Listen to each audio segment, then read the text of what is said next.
Salut mes petits tofu, c'est Zera, aujourd'hui une nouvelle vidéo théorie pour parler de l'Héliacube de Stasis présent dans le nouveau teaser de la saison 3 de Wakfu.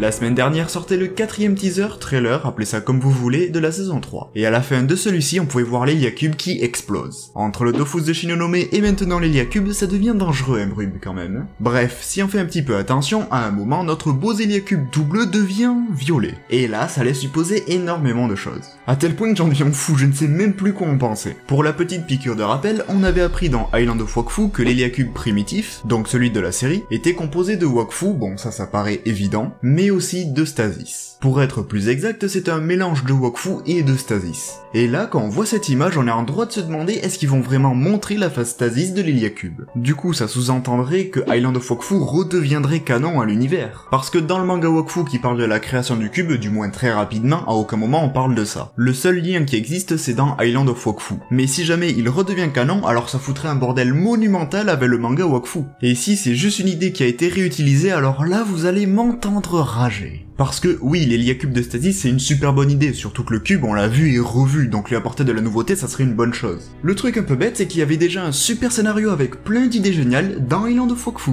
Alors choisir de faire un reboot avec le manga Wakfu pour au final reprendre les mêmes éléments scénaristiques, j'ai envie de dire autant ne pas compter le manga Wakfu comme étant canon à l'univers. Ça ira plus vite et ça sera moins compliqué. Bref, tout ça c'était juste pour resituer un peu le contexte de l'Héliacube de Stasis. Afin que le jour où il apparaîtra dans la saison 3, vous soyez pas en mode « Ouah mais c'est une super bonne idée cet Héliacube violet !» Non, c'est juste un concept récupéré d'un jeu qui, effectivement, avait un scénario génial. Ne mélangeons pas tout. Du coup, la grande question c'est à quoi pourrait servir un Héliacube de Stasis. Certains me diront sûrement « Ah mais c'est sans doute lié à Orgonax !» En fait, on m'a même déjà fait cette réflexion. Je trouverais ça étonnant qu'il s'appuie sur des désirs de fans pour la saison 3, surtout que c'était un peu le côté péjoratif de leur épisode spéciaux, mais pourquoi pas. Cela dit, j'ai déjà fait une vidéo sur la voix de l'Héliacube qui parle notamment de ce sujet-là, donc si jamais ça vous intéresse, je vous redirige là-dessus. À part ça, qu'est-ce qu'un Héliacube de Stasis pourrait engendrer et est-ce que ça serait cohérent avec les saisons précédentes? C'est quand même la grande question. Eh ben, j'ai envie de dire oui. Nox n'est pas intéressé par la stasis, donc cette fonction ne lui servirait à rien. De plus, il ne le maîtrisait pas complètement, donc il se peut qu'il ignorait cette fonction. Et même dans l'hypothèse où il était au courant, on peut très bien imaginer que le Razortan a reçu sa stasis de l'Héliacube et non pas des expérimentations de Nox. Du coup, ça ne dérange pas du tout. Quant à Killby, on est en droit de se questionner. Après, si on se base encore une fois sur le scénario d'Island of Wakfu, la stasis est censée être interdite dans la culture héliatrope.